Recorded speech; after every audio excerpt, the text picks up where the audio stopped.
Current law पढ़ लिया था क्या पूरा पूरा? हाँ सर, कर लिया था। ये सवाल भी कर लिए थे हमने। Yes sir. बिल्कुल। अब आ जाओ थोड़ा किरचॉफ वोल्टेज लॉ के बारे में बात करते हैं ना बेटा। देखो शुरू करते हैं किरचॉफ वोल्टेज लॉ। तो मैं बिल्कुल आपको ऐसे बेसिक से किरचॉफ वोल्टेज लॉ, देखो बेटा किरचॉफ वोल्टेज लॉ की अगर मैं बात करूँ ना, तो होता ये है कि जब भी आप किरचॉफ वोल्टेज लॉ लगाते हो तो यहाँ पर बस अपने को एक चीज ध्यान रखनी होती है। थोड़ा मैं इंट्रोडक्शन देता हूँ आपको किरचॉफ वोल्टेज लॉ। ठीक है, देखो किरचॉफ वोल्टेज लॉ ऐसा लॉ है ना बेटा, जहां पर मतलब वो वाला लॉ लगा के आप मैक्सिमम क्वेश्चन, मतलब मैं तो कहता हूँ कि 95% क्वेश्चन आप सॉल्व कर सकते हो। अगर सर्किट का क्वेश्चन आपको आपको मिला है तो किरचॉफ लॉ लगा के आप 95% क्वेश्चन सॉल्व कर सकते हो। सर ठीक बाकी के है, 5%? 5% बेटा फिर वो सिमेट्री वगैरह लग जाती है ना उसमें तो सिमेट्री? हाँ वो भी बताऊंगा बेटा, वो इसके बाद आएगा जब इक्विवेलेंट रेजिस्टेंस के बारे में बात करेंगे ना उस टाइम पे। अच्छा सर, ठीक है। वो सिमेट्री वाले सवाल होते नहीं है कि वो हाँ हाँ, समझ गया सर, समझ गया। खतरनाक जो थोड़े से हाँ होते हैं। हाँ हाँ। वो वो सवाल भी पता है बेटा, वो सवाल भी कई बार हमें कहा जाता है कि किरचॉफ लॉ से आप सॉल्व कर लो, वो भी कर लोगे। लेकिन फिर उसमें लूप बहुत सारे बन जाते हैं तो थोड़ी सी अपने को परेशानी हो जाती है कई बार, है ना। सर कई भाई 7-8 लूप बन जाते हैं, उन्हें सॉल्व कैसे करें? वही वही तो इतने 7-8 इक्वेशन, 7-8 वेरिएबल, तो फिर तो ये नामुमकिन सी बात है ना। हाँ तीन सर। इक्वेशन 3 वेरिएबल सॉल्व करने के लिए तो अलग अलग नियम देने लग गए हैं लोग। तो हाँ सर। 8 की तो बात ही छोड़ दो है ना। तो कोशिश करते हैं दो तीन तीन तक अगर लूप होते हैं ना तो हम किरचॉफ लॉ से ही सॉल्व करते हैं, चाहे कितना भी गंदा हो कैसा भी हो, है ना। तो आज मैं थोड़ी सी बात करता हूँ तुमसे किरचॉफ लॉ के बारे में। देखो बेटा, सबसे पहले मैं एक सर्किट बनाता हूँ, ठीक है, और फिर मैं तुम्हें समझाता हूँ कि आखिर किरचॉफ लॉ है क्या। ठीक है, अब इसमें मान लो कि मैंने ये एक सर्किट बनाई मैंने, ठीक है, और इसमें अलग अलग जगह पे अलग अलग चीजें लगा दूंगा। जैसे मान लो कि एक जगह यहाँ बैटरी लगा दी, एक यहाँ पर रेसिस्टेंस लगा दिया, एक यहाँ रेसिस्टेंस लगा दिया, एक यहाँ बैटरी लगा दी, एक यहाँ रेसिस्टेंस लगा दिया, एक यहाँ बैटरी लगा दी। ठीक है, देखो कैसे। अब पहले तो एक बैटरी मैंने लगा दी, ठीक है, ये वाली, इसे मैं कह देता हूँ ये V1 है। यहाँ पर मैं एक रेसिस्टेंस लगा देता हूँ बेटा, इसे मैं कहता हूँ कि R1 है। फिर यहाँ पर एक और बैटरी लगा देता हूँ ऐसे, और इसे मैं कह देता हूँ कि ये कितना है बेटा, V2, है ना। यहाँ एक रेसिस्टेंस लगा लेते हैं, इसे मैं कह देता हूँ R2। ठीक, और यहाँ पर क्या लगा देते हैं, बैटरी लगा देते हैं एक, है ना। यहाँ एक बैटरी लगा देते हैं, इसे मैं कह देता हूँ V3, और यहाँ एक रेसिस्टेंस लगा देता हूँ, इसे मैं कह देता हूँ R3। ठीक है बेटा, अब सुनना मेरी बात ध्यान से कि जब भी हम किरचॉफ लॉ यूज करते हैं ना, ध्यान से बेटा अगर सुन लोगे तो इसके बाद कभी तुम्हें सर्किट के सवाल सॉल्व करने में दिक्कत नहीं होगी। ठीक है, अब देखो हमें करना क्या होता है कि जैसे मान लो यहाँ तो चलो एक ही लूप है ना, तो पहले एक लूप में पे बात कर लेते हैं, फिर उसके बाद 2 लूप 3 लूप, अब जितने भी उसके बाद कर लो, कोई दिक्कत वाली चीज नहीं है। ठीक है, अब देखो जैसे हमारे पास एक ये लूप है बेटा, ठीक है, तो किरचॉफ लॉ हमें ये कहता है कि कोई भी एक पॉइंट पकड़ लो, ठीक है, और इस पॉइंट से आगे जाओगे तो तुम्हें क्या मिलेगा, कहीं पर पोटेंशियल बढ़ रहा होगा, कहीं पर पोटेंशियल घट रहा होगा, कहीं पर पोटेंशियल फिर बढ़ रहा होगा, घट रहा होगा, बढ़ रहा होगा, घट रहा होगा, वापस से तुम इसी पॉइंट पर आ जाओगे। तो कहता है कि नेट पोटेंशियल जो चेंज है ना एक पूरे लूप में, वो 0 होता है। Kirchhoff's current law, sorry Kirchhoff's voltage law हमें यही कहता है कि अगर आप बात करते हो कि एक किसी भी एक लूप में, अगर आप किसी भी एक लूप में एक पॉइंट से शुरू करते हो और जितना भी पोटेंशियल का इंक्रीज है ड्रॉप है सब कंसीडर करते हुए अगर आगे बढ़ते हो और वापस अगर उसी पॉइंट पर पहुंच जाते हो, 0 रहेगा सर सारा डिफरेंस? नेट पोटेंशियल ड्रॉप 0 रहेगा। ठीक है, यस सर। यहाँ से अगर मैं चलूँ आगे, जैसे मान लो यहाँ से आगे जाता हूँ मैं, ठीक है, तो मुझे अब देखो किरचॉफ लॉ की इक्वेशन लिखना अपने लिए बहुत इंपॉर्टेंट है ना, कि अगर हम हाँ किरचॉफ सर। की इक्वेशन प्यार से लिख पाते हैं आसानी से तो फिर कोई दिक्कत नहीं, फिर तो हमसे हो जाएंगे सवाल आराम से। हाँ ठीक है, सर। तो मैं क्या कहता हूँ, मैं मान लेता हूँ कि ये जो हमारा लूप है इसमें करंट I फ्लो हो रहा है। अब देखो बेटा एक चीज, तुम मेरे से पूछोगे कि सर आपने ऐसा ही क्यों लिया, ये एंटी क्लॉकवाइज डायरेक्शन है बेटा। हाँ सर। तो आप पूछोगे मेरे से कि सर आपने एंटी क्लॉकवाइज डायरेक्शन क्यों लिया, तो बेटा मैं ये कहूंगा आपको कि आप क्लॉकवाइज डायरेक्शन भी ले सकते हो। बाद में सर साइन चेंज हो गया, अपना पता ही लग जाएगा डायरेक्शन तो। हाँ, हमें वो पता लग ही जाएगा कि अगर करंट नेगेटिव आ गया मतलब हमने जो डायरेक्शन मानी थी वो कैसी मानी थी बेटा, उल्टी मानी थी। बिल्कुल। तो मतलब मैं कोई सा भी एक डायरेक्शन, ये वाला डायरेक्शन, ये फिर से एंटी क्लॉकवाइज ही हो गया ना। हाँ सर। हाँ, क्लॉकवाइज मानते हैं एक बार। ठीक है, ठीक है, मैं कह देता हूँ कि इस सर्किट में आई करंट फ्लो रहा है। अब देखो आप कोई सा भी पॉइंट पकड़ लो और देखो जिस तरफ तुमने करंट की डायरेक्शन मानी है ना बेटा, हाँ सर, जिस तरफ तुमने करंट की डायरेक्शन मानी है, उसी डायरेक्शन में चलना पड़ेगा। हाँ उसी डायरेक्शन में चलना है। बस ये एक चीज यहाँ पे बहुत इंपॉर्टेंट है कि आपने जिस डायरेक्शन में करंट मानी है उसी डायरेक्शन में आपको चलना है। तो अब मान लो यहाँ से आगे बढ़ रहे हैं हम, ठीक है, तो मैंने माना कि इस सर्किट में आई करंट है, ठीक है, तो अगर मैं इस R2 से जाऊंगा तो यहाँ पर क्या मिलेगा बेटा, मुझे पोटेंशियल का इंक्रीज मिलेगा या पोटेंशियल का ड्रॉप मिलेगा? ड्रॉप मिलेगा सर। ड्रॉप मिलेगा। ये बात सबको समझ आती है बेटा कि यहाँ पर ड्रॉप मिलेगा मुझे? बताओ। यस सभी सर। सबको समझ आता है ना कि यहाँ पर अपने को ड्रॉप मिलेगा। तो जैसे मैं इससे आगे गया तो मैं क्या लिखूंगा बताओ? ड्रॉप मिलेगा मतलब IR2। माइनस IR2, क्योंकि ड्रॉप हो रहा है ना हाँ बेटा। सर, हाँ सर, हाँ ये सर, देखो अब फिर ये V2, अब यहाँ पर भी हम हाई पोटेंशियल से लो पोटेंशियल जा रहे हैं, तो यहाँ ड्रॉप हो पर रहा है। फिर से ड्रॉप मिला मतलब माइनस V2 शानदार। अब इसमें माइनस IR1 बहुत शानदार, फिर इसमें प्लस V1। प्लस V1, बहुत अच्छे। प्लस V1 क्यों? क्योंकि देखो बेटा नेगेटिव टर्मिनल से पॉजिटिव टर्मिनल जा रहे हैं ना, तो यस इसलिए। सर।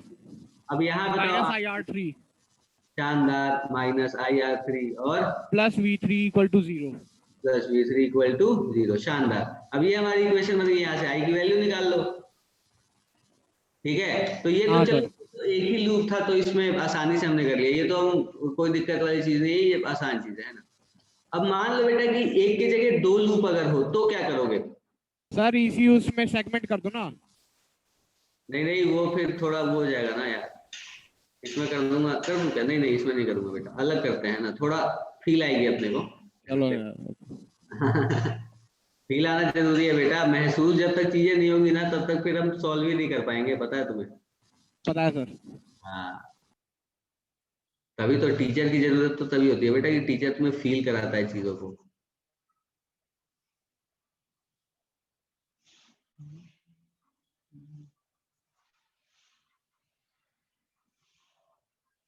चलो देखो बेटा, मान लो कि मैंने यहाँ पर एक बैटरी लगा दी, ठीक है, इसे मैं कहता हूँ V1, यहाँ पर एक रेसिस्टेंस लगा है R1, यहाँ पर एक रेसिस्टेंस लगा है कौन सा R2, यहाँ पर एक बैटरी लगी है V2, यहाँ पर भी एक बैटरी लगी है V3, यहाँ पर एक रेसिस्टेंस लगा है। मैं कुछ भी लगा रहा हूँ बेटा अपनी मर्जी से, है ना, कुछ खास है नहीं इसमें, ठीक है। अब देखो ये हमारा क्या है, R2 है, R1 है, यहाँ पर मैं कह देता हूँ ये R3 है और ये मेरा क्या है बेटा R4 है, ठीक। अब सोचो कि अब देखो अब मेरे पास दो लूप हो गए। कितने लूप हो गए बेटा? दो लूप है सर। तो इस वाले लूप की अगर मैं बात करूं तो अब देखो अब यहाँ पर हमारे पास दो लूप है बेटा, तो दो लूप में मैं दो करंट मानना पड़ेगा मुझे, हाँ सर। है ना। अब दो करंट, क्योंकि लूप दो है, जैसे यहाँ पर एक ही लूप था तो मैंने एक करंट मान लिया, क्योंकि ये पूरा वो ऐसे ऐसा कनेक्शन। एक मोनोटोनस है सर यहाँ पे। क्या क्या कह रहे हो बेटा? एक ही मोनोटोनस है सर। बिल्कुल, तो इसलिए यहाँ पर एक ही करंट होगा। अब देखो यहाँ पर जंक्शन भी है ना बेटा, तो करंट के डिवाइड होने की भी गुंजाइश है यहाँ पर। Yes sir. इसलिए मैं क्या सोचता हूँ कि मैं अब करंट मान लेता हूँ I1 I2। बताओ कैसे मानूं मैं, कौन से डायरेक्शन में मानूं? सर इसमें एंटी क्लॉक मान लो। अच्छा, ऐसा ऐसा जरूरी है क्या कि किसी में एंटी क्लॉकवाइज क्लॉकवाइज ऐसा कुछ? मैं अपनी मर्जी से कोई भी डायरेक्शन मान सकता हूँ ना बेटा। देखो मैं अपनी मर्जी से मान रहा हूँ, एक इधर मान लेता हूँ I1 और एक इधर मान लेता हूँ I2, ठीक है। हाँ सर। हाँ कोई सर। दिक्कत वाली बात नहीं, एक मैंने इधर I1 मान लिया और इसमें मैंने I2 मान लिया, ठीक है, और कुछ भी नहीं किया मैंने बस अपनी मर्जी से एक डायरेक्शन अज्यूम कर लिया। आप भी ऐसे कर सकते हो, ठीक है। हाँ सर कर सकते हैं। बिल्कुल कर सकते हो। तो ये हमने मान लिया। अब इक्वेशन लिखने की बारी है बेटा। Yes sir. अब इसमें देखो, इसमें हमने ऐसे करंट माना है तो फिर अपने को यूं ही चलना पड़ेगा, और इसमें भी ऐसे माना तो इसमें भी ऐसे ही चलना पड़ेगा। तो चलिए फिर बताते हैं, स्टार्ट करते हैं ना बेटा कि कैसे हम करंट को की बात कर रहे हैं कि कैसे ये बढ़ रहा है घट रहा है जो भी। इस पॉइंट से स्टार्ट करता हूं मैं। बताओ यहाँ पर क्या हो रहा है, पोटेंशियल बढ़ रहा है या कम हो रहा है? बढ़ेगा सर। बढ़ रहा है। पक्की बात? हाँ सर। Yes sir. बढ़ेगा V1 तो हो जाएगा प्लस V1। यहाँ बताओ, माइनस I1 R4। पक्की बात? हाँ सर। माइनस I1 R4, यहाँ बताओ। सर यहाँ पे I1 और I2 का कुछ आएगा सर, मिला जुली इक्वेशन आएगी। I1 माइनस I2 होगा सर। I1 माइनस I2 होगा, सही कह रहे हो, बिल्कुल सही कह रहे हो। अब देखो इसे हम दो तरीके से समझ सकते हैं ना, लिखोगे तो बेटा तुम I1 माइनस I2 है। अब क्यों I1 माइनस I2 लिखोगे, तो देखो मैं बता रहा हूँ, इस R2 की बात करता हूँ मैं, ठीक है। इसे थोड़ा सा जूम करता हूँ साइड में लिख के, और फिर इसकी बात करता हूँ। देखो बेटा कैसे, जैसे मान लो कि मैं कह रहा हूँ कि ये जो मेरा रेजिस्टेंस है ये कौन सा है, ये R2 है, ठीक है। इसमें मैंने क्या बोला कि एक करंट I1 इधर जा रहा है I2 ऊपर जा रहा है और I2 ऊपर जा रहा है। तो यहाँ पर हम इसे दो तरीके से समझ सकते हैं। जैसे देखो यहाँ पर A से अगर B की बात करता हूँ मैं, तो अगर मैं I1 कंसीडर कर रहा हूँ बेटा, तो I1 के लिए A से B, I1 के लिए अगर मैं A से B जा रहा हूँ तो मेरा पोटेंशियल डिक्रीज हो रहा है। हाँ सर। अगर मैं A से B जा रहा हूँ तो मेरा पोटेंशियल डिक्रीज हो रहा है, और अगर I2 के हिसाब से अगर मैं A से B जा रहा हूँ तो पोटेंशियल इंक्रीज हो रहा है क्या बेटा? सर आपकी I2 आवाज I2 कट के रही है लिए तो सर। डिक्रीज होगा शायद। नहीं नहीं, बात नहीं समझे तुम। मैंने बोला कि जैसे मैं A से B जा रहा हूँ ना, मैंने ये वाला रास्ता लिया ना बेटा, मैं इस पॉइंट से इस पॉइंट जा रहा हूँ, ओके सर। है ना। मैं इस पॉइंट से इस पॉइंट, क्योंकि करंट हमने ऐसे मानी ना, देखो हम ऐसे ही तो चल रहे हैं, मतलब यहाँ से हम आगे बढ़े यूं यूं फिर यूं फिर यूं, यही वाला लूप हम कंसिडर कर रहे हैं ना बेटा। Yes sir. हम भी तो जैसे हमने करंट माना क्लॉकवाइज डायरेक्शन में, वैसे ही तो हम भी घूम रहे हैं क्लॉकवाइज डायरेक्शन में। हाँ तो सर। क्लॉकवाइज डायरेक्शन में अगर हम घूमेंगे तो इस पॉइंट से इस पॉइंट जाने पर मैं कहूंगा कि I1 मैंने देखा इस तरफ है, तो I1 की वजह से पोटेंशियल का क्या होगा बेटा? ड्रॉप होगा सर। ड्रॉप होगा। तो मतलब मैं लिख दूंगा क्या, minus I1 R2। Yes sir. और ये जो R2 है, अब इसमें I2 भी तो करंट फ्लो हो रहा है बेटा। I2 तो इंक्रीज करेगा सर, क्योंकि I1 के नेगेटिव डायरेक्शन में है। I2 की वजह से, अब देखो I2 मैंने इधर माना, तो मैं ये कह सकता हूँ क्या कि अब I2 जो है वो बेटा हाई पोटेंशियल से लो पोटेंशियल फ्लो हो रहा है। सर लो टू हाई होएगा सर। नहीं नहीं बेटा, हाई से लो पोटेंशियल फ्लो, करंट हमेशा हाई टू लो फ्लो होता है ना। हाँ सर, फिर ये भी नेगेटिव आएगा। नहीं, ये पॉजिटिव आएगा,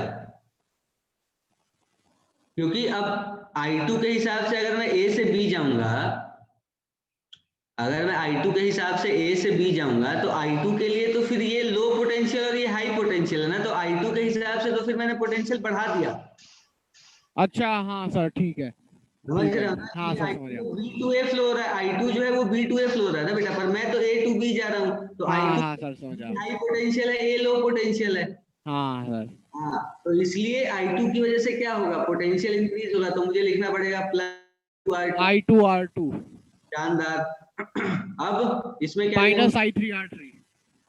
minus I1 R3। R3 R1 है बेटा, ये R1 है, ये हाँ R1 होगा, हाँ R1 है सर। R1 है ये। तो यहाँ हाँ I1 into R1 हो जाएगा, क्या बताओ? हाँ sir, is equal to 0। Is equal to 0। एक इक्वेशन हमारे पास बन गई। अब दूसरी इक्वेशन क्या बनाए बेटा, देखो दूसरी इक्वेशन क्या बनाए बताओ मुझे, इसके लिए इक्वेशन बनानी है अब, है ना। क्या लिखूं मैं इसके लिए इक्वेशन, बताओ मुझे। लिखता हूं, चलो कहां से शुरू करें बताओ, यहाँ इस पॉइंट से स्टार्ट करते हैं ना, और ऐसे आगे जाते हैं। तो क्या लिखूं मैं बताओ, V2 पॉजिटिव। पॉजिटिव। अब यहाँ देखो, अब फिर से I2 की वजह से क्या होगा बेटा, पोटेंशियल में डिक्रीज होगा, I1 की वजह से इंक्रीज होगा क्या? हाँ सर। तो मतलब क्या लिखूंगा, minus minus I2 R2 plus, I1 R2। बहुत शानदार, प्लस I1 R2। ठीक है, अब आगे क्या होगा बेटा बताओ, यहाँ minus I2 R3। Minus I2 R3, बहुत शानदार। ठीक है, और माइनस V3 माइनस V3, बहुत अच्छे बेटा, very good, is minus equal to 0। तो ये अपने पास दो इक्वेशन आ गई। ठीक है, अब देखो ये वाला जो मैंने तुम्हें बताया, ये तो बेटा बिल्कुल ऐसे बेसिक की अगर मैं बात करूं, बेसिक के हिसाब से अगर मैं बात करूं, तो मैंने बोला कि अगर मैंने बोल दिया कि ये पॉइंट मेरा A है और ये पॉइंट अगर B है, तो I1 के लिए क्या होगा बेटा, पोटेंशियल में डिक्रीज होगा, और I2 की वजह से क्या होगा, पोटेंशियल इंक्रीज होगा, है ना। क्योंकि I1 जो है वो इधर फ्लो हो रहा है और I2 जो है वो इधर फ्लो हो रहा है ना। तो A से B अगर मैं I1 के हिसाब से जाता हूँ तो पोटेंशियल में डिक्रीज हो रहा है, और फिर A से B अगर I2 के हिसाब से बात करता हूँ तो पोटेंशियल में इंक्रीज हो रहा है। ये चीज तो हम समझ गए, कोई दिक्कत वाली चीज नहीं है। अब एक बात बताओ बेटा मुझे, कि अगर यहीं पर इसमें ही मैं एक और काम कर सकता हूँ, पता है क्या, कि ये वाला जो मेरा इसमें जो करंट है ना, जब मैं I1 के लिए बात कर रहा हूं तो मैं इसमें करंट मान लूंगा I1 माइनस I2। जब मैं I2 के लिए बात कर रहा हूं तो मैं इसमें क्या मान लूंगा, I2 माइनस I1। समझ रहे हो मेरी बात या नहीं समझ रहे हो तुम? इसमें अब तुम ऐसा भी कर सकते हो, एक ये काम कर सकते हो कि इसमें एक डायरेक्शन मान लो करंट का, कोई भी I1 माइनस I2 अगर लिखोगे तो तुम मान रहे हो कि I1 की तरफ करंट है ना, और अगर I2 माइनस I1 लिख रहे हो तो तुम ये मानोगे कि I2 की तरफ करंट है। ठीक है, जैसे रुक जाओ, ये दोनों इक्वेशन तो बन गई ना बेटा, इसमें तो कोई परेशानी नहीं है अपने को।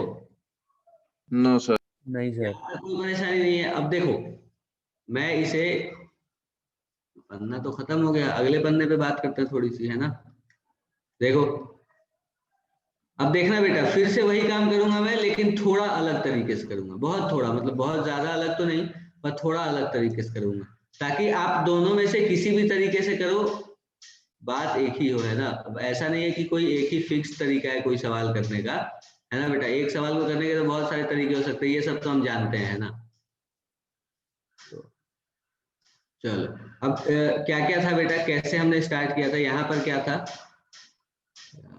बार बार देखना पड़ेगा अब मुझे। ये V1 मतलब R1 V1 R2 V2, ठीक है। अब उस इमेज को क्रॉप करके क्यों नहीं लाते? ड्रॉप करके ले आऊंगा बेटा, लेकिन फिर यहाँ पर बहुत सारी चीजें लिखी हुई है ना, ये भी आ जाएंगी साथ में, और मैं ये चाहता नहीं लाना। अच्छा सर। इसलिए R1 R2 देखो, यहाँ पे रेसिस्टेंस, यहाँ रेसिस्टेंस, यहाँ पर वोल्टेज, यहाँ पर भी वोल्टेज, और यहाँ पर क्या था, रेसिस्टेंस था क्या, नहीं यहाँ, वोल्टेज था सर।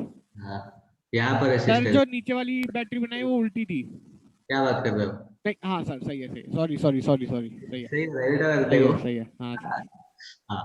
तो अब देखो, ये वाला R3, ये वाला R4, ये वाला R1, ये वाला R2, R2, यस ये सर। वाला V1, ये वाला V2, ये वाला V3, ऐसे ही था यस क्या। Sir, yes sir. ठीक है, चलो अब सुनना बेटा मेरी बात ध्यान से। अब मैंने जो लूप में करंट अज्यूम किया था, जैसे मान लो इसमें मैंने यहाँ I1 अज्यूम किया और इसमें I2 अज्यूम किया मैंने, हाँ सर। तो ये वाला जो मेरा लूप है, ये वाला जो मेरा रेसिस्टर है, इसमें अब अपने को एक अपनी अपनी मर्जी से एक करंट मानना पड़ेगा। ठीक है, अब चाहे तुम उसे I1 माइनस I2 मान लो या I2 माइनस I1 मान लो, मैं मान लेता हूं कि I1 minus I2 current flow हो रहा है उसमें। ठीक है, तुम I2 माइनस I1 भी मान सकते हो, कोई फर्क नहीं पड़ेगा। ठीक है, तो I1 माइनस I2 मान रहे हो तुम, तो मतलब तुम क्या अज्यूम कर रहे हो कि I1 बड़ा है और I2 छोटा है, तभी तो तुमने I1 माइनस I2 लिखा, नहीं तो तुम I2 माइनस I1 लिखते अगर I2 बड़ा होता और I1 छोटा होता तो। यस बोलो, सर। है ना। तो तुमने I1 माइनस I2 लिखा, मतलब तुम ये सोच रहे हो कि I1 बड़ा है I2 छोटा है, मतलब ये जो R2 है बेटा, इसमें नेट करंट कितना फ्लो हो रहा है इस तरफ, I1 माइनस I2। ठीक, ठीक है बेटा, समझ आ रही है बात, ये नहीं आ रही बताओ। आ गई सर। आ गई। अब इसमें लूप लगा लो, तुमने ये मान लिया I1 माइनस I2, अब इसमें लूप लगा लो। अब देखो चीजें थोड़ी सी आसान हो जाएंगी तुम्हारे लिए, देखो कैसे, जैसे क्या लिखोगे, देखो यहाँ पर लिखोगे V1 माइनस I1 R4, यहाँ पर क्या लिखोगे, minus I1 minus I2 into R2, फिर यहाँ क्या लिखोगे, minus I1 R1 is equal to 0। एक इक्वेशन तुमने यहाँ बना ली सीधे सीधे, है ना। अब दूसरे वाले के लिए इक्वेशन लिखते हैं बेटा, दूसरे वाले के लिए फिर यहाँ से आगे बढ़ते हैं, क्या लिखेंगे, देखो V2। अब सुनो मेरी बात ध्यान से, अब I1 माइनस I2, इस R2 में जो करंट है वो I1 माइनस I2 इधर है ना बेटा, बोलो, I1 माइनस I2 इस डायरेक्शन में है, तो अब जब तुम इस पॉइंट से इस पॉइंट की तरफ जा रहे हो, तो I1 माइनस I2 इस डायरेक्शन में है, तो ये वाला हमारा लो पोटेंशियल होगा और ये वाला हाई पोटेंशियल होगा, हाँ सर। है ना। तो अब इस केस में तुम क्या लिखोगे, V2 plus I1 minus I2 into R2। समझ रहे हो क्यों, क्योंकि तुम अब यहाँ से वहां बढ़े तो तुमने पोटेंशियल को क्या किया बेटा, इंक्रीज हुआ ना तुम्हारे हिसाब से पोटेंशियल, तो क्योंकि तुमने इस R2 में माना कि I1 माइनस I2 करंट इधर फ्लो हो रहा है, तो हाई पोटेंशियल से लो पोटेंशियल फ्लो होता है करंट। तो जब तुम इस तरफ वाला चक्कर लगा रहे हो, तो यहाँ से वहां जाने में तुमने देखा कि अरे यार रास्ते में तो पोटेंशियल इंक्रीज हो गया, तो इसलिए मैंने प्लस लिख दिया। समझ आ रही है बात, ये नहीं आ रही, बताओ बेटा। आ आ रही है सर। आ गई ना, बहुत अच्छे। अब इसके बाद यहाँ चलो आगे, बाकी तो फिर वही है ना, कोई खास फर्क नहीं पड़ेगा इसमें, माइनस I2 R3 और minus V3 is equal to 0। अच्छा, अब एक चीज बताओ बेटा कि अगर अब मैं इसे एक्सपैंड कर लेता हूँ एक बार, ठीक है, मतलब एक्सपैंड करने का मतलब बस इस वाले टर्म को एक्सपैंड करता हूँ, ठीक है, यहाँ पर जो लिखी है ना, यहाँ पर जो चीजें लिखी हैं बस इसे एक्सपैंड करता हूँ मैं। तो इसे एक्सपैंड करूंगा तो क्या लिखूंगा बताओ मुझे, -I1R2 प्लस I2R2, ठीक है, इस वाले इक्वेशन के लिए। और इस वाले इक्वेशन के लिए अगर यही वाली चीज एक्सपैंड करता हूं तो क्या लिखूंगा बेटा, -I2R2 प्लस I1R2, ये लिखूंगा मैं। जो यहाँ पर जो चीजें लिखी हैं बेटा, यहाँ पर जो चीजें लिखी हैं यही वाली चीज लिखनी है, यही वाली चीज लिखनी है बस अपने को, है ना, बस ये वाली। और ये मतलब इसमें जो ये I1 माइनस I2, क्योंकि फंस एक यही चीज रही थी ना, इसी में अपने को थोड़ी सी परेशानी हो रही थी कि इसमें क्या लिखे नहीं लिखे। और जनरली बच्चों को यहीं पर परेशानी होती है बेटा, ये चीज आप ध्यान रखना, ठीक है, कि परेशानी यहीं पर होती है। तो ये चीज अच्छे से समझो, तभी मैं इतना टाइम दे रहा हूँ इसके ऊपर, है ना, नहीं तो फिर एक ये छोटी सी चीज की वजह से हमारा सवाल नहीं होगा, है ना। तो देखो क्या कह रहा हूं मैंने यहाँ पर प्लस I1, तो मैंने इसे लिख दिया plus I2R2 minus I2R2 plus I1R2, और यहाँ लिखा मैंने माइनस I1R2 प्लस I2R2। अब देखो ये वाली जो चीज यहाँ पर लिखी है हमने, वही चीज क्या यहाँ पर भी लिखी है यार, देखना एक बार, क्या यहाँ पर माइनस I1R2 प्लस I2R2 लिखा है, माइनस I1R2 प्लस I2R2, देखो माइनस I1R2 प्लस I2R2 यहाँ भी लिखा है। और इसमें देखो यहाँ क्या लिखा है बेटा, माइनस I2R2 प्लस I1R2, क्या यहाँ भी वही लिखा है यार, बोलो। हाँ सर। हाँ सर। वही चीज लिखी है, तो मतलब जो पढ़ा जो समझा वो बिल्कुल सही था, बिल्कुल। हम ये इसलिए मैं कह रहा हूँ कि कॉन्सेप्ट ध्यान में रखो बेटा, सवाल तो कॉन्सेप्ट पे 1000 बनाए जा सकते हैं। तो ये चीज अब आप समझ गए किरचॉफ्स लॉ के बारे में, समझ गए सर। समझ गए ना, सभी लोगों को समझ आया, किसी को कोई परेशानी है तो पूछ लो। अब क्या करना होगा अपने को, अब ये इक्वेशन सॉल्व करनी होगी बस, है ना। अब ये इक्वेशन सॉल्व कर लेंगे, हमारे पास आंसर आ जाएगा, ठीक है। तो एक छोटा सा रद्दी सा सवाल मैं देता हूँ तुम्हें, वो सॉल्व कर दो एक बार पहले, फिर उसके बाद आगे सवाल करेंगे, है ना। एक बिल्कुल छोटा आसान सा जनरल क्वेश्चन कि आप इक्वेशन यूज कर पा रहे हो या नहीं, ठीक है। बस इक्वेशन लिखना बेटा, सॉल्व तो हम कर ही लेंगे, बस इक्वेशन लिखना, ठीक है। मैं इक्वेशन बस आपको लिखने के लिए कह रहा हूँ। अब जैसे मान लो कि ये है एक रेसिस्टर, यहाँ पर एक रेसिस्टर, यहाँ एक बैटरी, यहाँ भी एक रेसिस्टर, यहाँ भी एक रेसिस्टर, यहाँ एक बैटरी, और यहाँ एक रेसिस्टर, ठीक है। देखो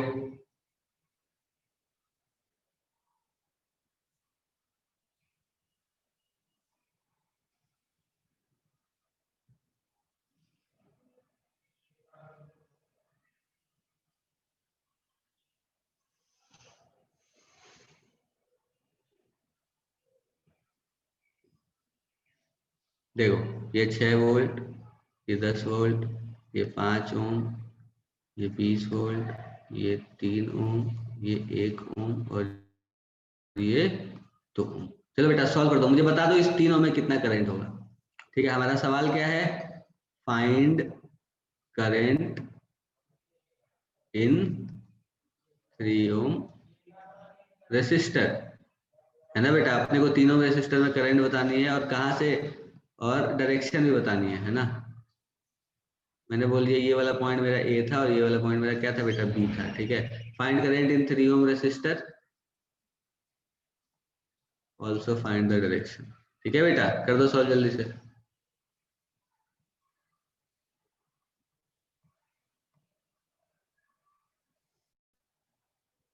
हाँ सर।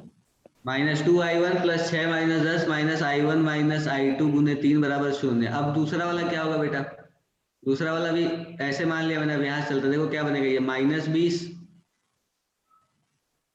माइनस I2, अब इसमें बताओ बताओ बताओ, मैंने I1 माइनस I2 माना, मतलब मैंने करंट की डायरेक्शन किधर मानी बेटा, इस तरफ मानी ना। नीचे की तरफ। तो B से A जा रहा हूँ तो क्या हो रहा है, ये पोटेंशियल इंक्रीज हो रहा है ना। हाँ सर। Yes sir. क्या लिखूंगा, plus I1 minus I2 into 3। Plus I1 minus I2 into 3, yes sir. फिर -5I2 बराबर 0 हो गया। हाँ सर। अब ये दोनों इक्वेशन सॉल्व कर सकते हैं क्या बेटा हम, I1 I2 के लिए हाँ सर कर सकते हैं। हाँ बिल्कुल I1 I2 के लिए सॉल्व कर सकते हैं। देखो एक बार सॉल्व कर लेता हूँ, थोड़ा तुम्हें और क्लैरिटी आ जाएगी थोड़ी सी, है ना। देखो क्या है, यहाँ से लिखना शुरू करता हूँ, है ना। मतलब हमारा हो गया ये -4 और ये I1 माइनस I2 3, ये सबको बेटा दूसरी तरफ भेज देता हूँ, ठीक है। तो मेरे पास बन जाएगा 3I1 minus 3I2 plus 2i1 minus नहीं +4 इज इक्वल टू 0। मैंने 6 माइनस 10 -4 होगा, -4 दूसरी तरफ गया 4 हो गया, ये -i1 -i2 गया दूसरी तरफ गया तो ये माइनस का प्लस हो गया, और 2i1 भी उधर जाके प्लस हो गया, तो 2i1 प्लस और ये 3 × i1 - i2 को मैंने ओपन कर दिया, तो ये बन कितना गया बेटा मेरे पास, देखना एक बार, 5i1 - 3i2 is equal to -4। एक ये इक्वेशन बनी। अब दूसरी वाली इक्वेशन देखो क्या बनेगी, ये हमारा क्या, इसे मैं क्या लिख सकता हूँ बताना एक बार, क्या लिख सकता हूँ इसे मैं, देखो इसे मैं लिख सकता हूँ, ये -20 है, -20 को दूसरी तरफ भेज देते हैं बेटा, ठीक है, तो ये मेरे पास बन जाएगा 3i1 - i2 - 3i2 - 5i2 is equal to 20। कितना बन गया ये, 3i1 है और i2 कितना है यार, 1, 3 1 4 और 5 9, तो मेरे पास इक्वेशन क्या बनी देखो, 3i1 - 9i2 is equal to 20। बोलो अब क्या करूं बेटा, इसमें 3 से मल्टीप्लाई कर देता हूं, क्या मतलब सॉल्व करना है ना मुझे, i1 और i2 के लिए सॉल्व तो करना ही है, तो मैं एक काम करता हूं कि ये इक्वेशन 1 ये इक्वेशन 2 इस इक्वेशन में 3 से मल्टीप्लाई करके और सब्ट्रैक्ट कर देता हूं, है ना। तो देखो इसे तो मैंने ऐसे ही रहने दिया, इसमें 3 से मल्टीप्लाई करेंगे तो क्या बनेगा बेटा, 15i1 - 9i2 is equal to -12। Solve कर लो, यहाँ प्लस हो जाएगा, होगा ना, यहाँ भी प्लस हो जाएगा और यहाँ पर माइनस हो जाएगा, तो ये तो निपट ही गया बेटा। ये कितना आएगा बताना, 15 - 3 कितना, -12i1 इज इक्वल टू 20 और 10 30 और 2 32 32, मतलब अब ये 4 से निपटेगा क्या, यहाँ पे 4 से निपटेगा तो ये 3 और 4 से ये निपटेगा तो 8, मतलब i1 की वैल्यू कितनी आ गई बेटा, -8/3। हाँ सर। बहुत शानदार। i2 की वैल्यू, i1 की वैल्यू -8/3 एम्पियर आ गई, तो इक्वेशन में डाल लो सर। निकाल सकते हैं क्या, हाँ सर, किसी भी एक में डाल लो। किसी में भी डाल देते हैं, इसमें डाल देते हैं ना, हाँ तो सर। ये -8/3 है, तो 8 5 जब 40/3 ये हो गया, -40/3 ये उधर जाके +40/3 हो जाएगा, तो 40 12 कितना बन जाएगा बेटा, 40 में से 12 जाएगा 28 28 28 28 बटे कितना, 28/3। तो ये 28/9 हो जाएगा। हाँ सर, नहीं 9 कैसे होएगा? अरे इस यहाँ पे भी तो 3 है, हाँ सर, हाँ ठीक है सर। हाँ। मतलब मैं सॉल्व कर, 9। नहीं सॉल्व कर लेते हैं। अरे इधर जगह तो थी यार, मुझे लगा जगह ही नहीं है। देखो जैसे 3i2 इज इक्वल टू क्या लिखूंगा मैं, 5i1 + 4 मान लो, है ना, तो हाँ सर। 3i2 की वैल्यू 5i1, i1 कितना है बेटा -8/3, तो ये कितना, हाँ -40/3 +4, हाँ सर। है ना, तो कितना सर बनाइए, उल्टा नहीं लिख रहे, -4 प्लस वो आएगा 40/3। अरे बेटा मैंने क्या किया ना, मैंने 3i2 को उधर भेज दिया, 4 को इधर ले आया मैं। अच्छा सर, ठीक है। बात एक ही है, कोई फर्क नहीं पड़ेगा। देखो ना, अब देखो मैं वैसे भी करके बता दूंगा, ठीक है, कोई फर्क नहीं ना पड़ेगा। सर, ऐसे ही समझ आ गया सर मेरे को। ठीक है, 3i2 क्या बन गया, -40 + 12/3 कितना हो गया, ये -28/3, तो i2 की वैल्यू कितनी आ गई बेटा, 8/9। सर मैंने 3 ही लिखा था, इसलिए मेरा आंसर गलत आ रहा था। हाँ कोई बात नहीं, -28/9 एम्पियर हो गया ये। अब बताओ कितना होगा ये, i1 - i2 की वैल्यू कितनी होगी बताओ, i1 - i2, i1 - i2 निकालो, i1 - i2, i1 कितना है -8/3 और -i2 28/9, ये कर दो 3 × 3 9 और 8 × 3 24, तो कितना हो गया बेटा ये 4/3 4/9 सॉरी। कैसे हुआ 4/9 समझ नहीं आया ना तुम्हें, बताता हूँ मैं। एलसीएम ले लो बेटा, देखो एलसीएम 9 ले लो, ये 3 का 3, ये 3 मल्टीप्लाई किया ना, या तो ऊपर भी करना पड़ेगा, तो -24 + 28 कितना हो गया ये, 4/9 आएगा सर। सॉरी +4/9 एम्पियर आएगा। हाँ सर, +4। +4/9 एम्पियर का मतलब कितना हो गया बेटा, i1 - i2 की वैल्यू 4/9 एम्पियर। अब देखो मेरे पास i2 भी नेगेटिव आया और i1 भी नेगेटिव आया। इसका क्या मतलब है, डायरेक्शन हमने गलत ली है उनकी। हाँ डायरेक्शन हमने गलत ली है, मतलब i2 की का जो ओरिजिनल डायरेक्शन होगा i2 का वो ऐसा होगा, वो A to B जाएगा सर। और हाँ, i1 का भी ऐसा होगा, वो और B यहाँ में पे जाएगा। करंट होगा वो कितना होगा बेटा, ये इधर जा रहा है ये इधर जा रहा है। अब देखो ये वाला जो करंट है मेरा i2 कितना है बताओ, 28/9, हाँ और सर। ये करंट कितना है 8/3, तो नेट करंट कितना होगा बताओ, 4/9 एम्पियर, ये तो हमने सही लिखा, 4/9 एम्पियर हमारा ये रिजल्टेंट की डायरेक्शन होगा सर। और किधर से किधर जा रहा है बेटा, ए टू बी जा रहा है, क्योंकि I1 माइनस I2 की वैल्यू मेरे पास कैसी आई है, देखो पॉजिटिव आई है क्या, हाँ सर। I1 माइनस I2 की वैल्यू पॉजिटिव आई ना बेटा, हाँ सर। बिल्कुल। तो I1 माइनस I2 की वैल्यू पॉजिटिव आई, मतलब इस 3 एम्पियर में करंट किधर से किधर जाएगा बेटा, 3 ओम में करंट किधर से किधर जाएगा, B2 है हाँ A टू बी बेटा, A to B. Sir. I1 minus I2 हो रहा है ना, मतलब I1 बड़ा है। तुम समझे मेरी बात, देखो I2 इधर जा रहा है, अब तुम इसे ऐसे जनरल तरीके से कर लो, मतलब जब तुम्हारे पास I1 और I2 की वैल्यू आ गई ना, तो तुम इसमें देख लो कि इस तरफ कितना करंट जा रहा है बेटा, 28/9 करंट इधर जा रहा है, हाँ सर। और 8/3 करंट इधर जा रहा है, हाँ सर। तो नेट कितना होगा, 4/9 इस तरफ ही तो होगा, क्योंकि ये 28/9 इधर है और 8/3, तो घटा दोगे ना दोनों को, तो घटाओगे तो क्या बनेगा ये, हाँ ठीक है सर, समझ गया। हाँ तो ठीक है। करंट A टू B जाएगा और कितना जाएगा, A2 भी जाएगा 4/9 एम्पियर। समझ आ गई बात, यस सर। नोट करनी है या हो गया, सर कर हो लो, गया, मैं वो गलती पता लगी, सही कर लूंगा सर। कोई दिक्कत नहीं है, एक बार स्क्रीनशॉट तो कम से कम ले ही लो बेटा सारे लोग, सर थोड़ा जूम करो ना फिर। जूम करूं, अब ठीक हाँ है, ठीक है सर। हाँ बस कर ले लो, स्क्रीनशॉट ले लो।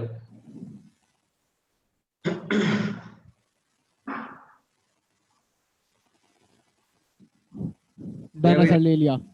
ओके, अब ये सवाल, इसमें करंट बताना, बता दो, रद्दी सवाल लग रहा है मुझे तो देखते ही क्या लगता है तुम्हें बेटा,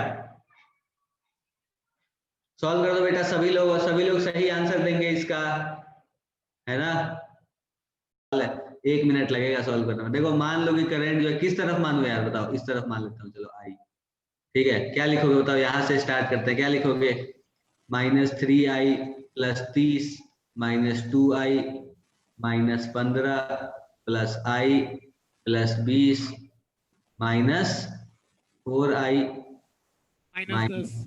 इज इक्वल टू 0। अब देखो ये 30 और 20 50 और -10 कितना हो गया बेटा, 40, 30 20 50 -10 कितना हो गया, 40, हाँ सर। और ये -15 भी तो है यार, हाँ 25 हो गया। 15 25, अब ये कितना है, 3 और 2 5 10 और है सर। 9, माइनस आई सर, माइनस आएगा, माइनस आई। क्या बात कर रहे हो, अच्छा हाँ सॉरी सॉरी बेटा माइनस है, कितना हो गया, 3 10 2 हो 5 गया सर ये। 10 तो -10i इज इक्वल टू 0, आई की वैल्यू कितनी आएगी बेटा, 25/10। अब देखो पॉजिटिव आ गया ना ये, हाँ सर, हाँ डायरेक्शन अपनी सर। सही है। पॉजिटिव आ गया मतलब हमने सही मानी डायरेक्शन, ठीक है। अगला सवाल ये कर दो चलो,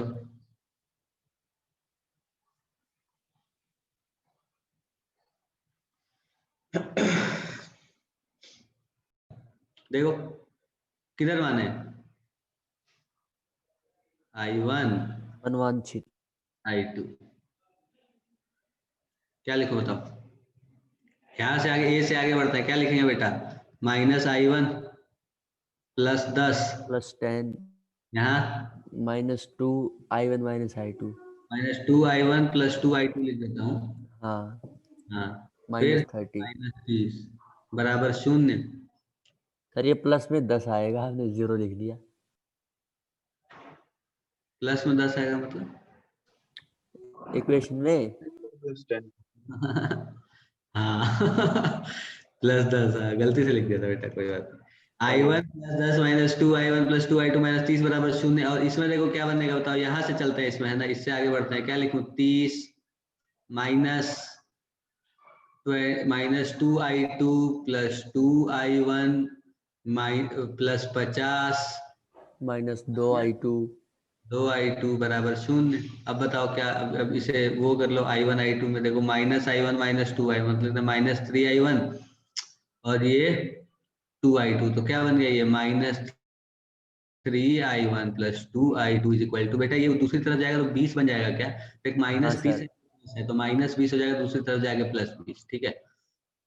ये वाला देखो क्या बनेगा, 30 और 50 कितना हो गया भैया, 80, और ये कितना हो गया, 2I1, और ये कितना हो गया बेटा, 2 और 2 4I2, है ना, तो मतलब मैं लिख दूंगा इसे -2I1 + 4I2, sorry plus 2i1 minus 4i2 है ना बेटा, प्लस 2i1 और minus 4i2 is equal to कितना, बोलो बोलो, plus 2i1 side is equal to कितना बेटा, 50 और 30 80 माइनस 80 हो जाएगा ना ये। हाँ सर। अच्छा i1 10 एम्पियर आ रहा है, ठीक है। अब इसे सॉल्व कर लो, ये हमारा 2i2 है, ये माइनस 4i2 है, इसमें 2 से मल्टीप्लाई कर दो यार, है ना। तो 2 से मल्टीप्लाई करोगे तो कितना बन जाएगा, ये minus 6i1 plus 4i2 is equal to 40। अब इसे, हाँ बिल्कुल सही सुशांत बेटा, 10 ही आ रहा है, बिल्कुल सही, बहुत अच्छे, वेरी गुड। 10 और 25। हाँ 10 और 25 बिल्कुल सही। देखो ये कितना, ये और ये तो निपट ही गया, यहाँ क्या आ गया, minus 4i1 is equal to कितना बेटा, माइनस 40। तो i1 की वैल्यू कितनी आ गई, 10 एम्पियर, बहुत शानदार, बहुत अच्छा। i1 की वैल्यू 10 एम्पियर, i2 कितना, अब i1 अगर 10 है तो कितना ये बेटा, देखो यही लिख लेते हैं ना, i1 कितना है 10, तो ये माइनस 30 और 20 माइनस 50, तो 2i2 कितना बेटा 50, तो i2 की वैल्यू कितनी, 25। शानदार। अब इसमें करंट निकाल लोगे क्या, इस 2 एम्पियर में, ये 10 है और ये 25 है, तो कितना होगा बेटा करंट, 15 एम्पियर। 15 एम्पियर इस तरफ, है ना। हो गया क्या, हाँ कोई सर। दिक्कत, हाँ सर हो गया। कोई दिक्कत किसी को इसमें, नो सर। नहीं सर। बेटा आज के बाद आपका किरचॉफ लॉ का एक भी सवाल नहीं फंसना चाहिए, सर नहीं फंसेगा सर, ओके सर। हाँ। फंसा तो हम बेवकूफ। क्या बात कर रहे हो, बेटा तुम बहुत तेज हो, बिल्कुल नहीं फंसना चाहिए, बिल्कुल नहीं फंसना चाहिए। अब आज के बाद एक भी सवाल, है ना, क्योंकि सब कुछ पढ़ लिया हमने बेटा, किरचॉफ लॉ में यही होता है, और सारे तरीके देख के और ऐसे ही सॉल्व होता है सवाल, ठीक है। तो फिर अगली क्लास में मिलते हैं बेटा, है ना, bye bye. Bye sir. Bye बेटा।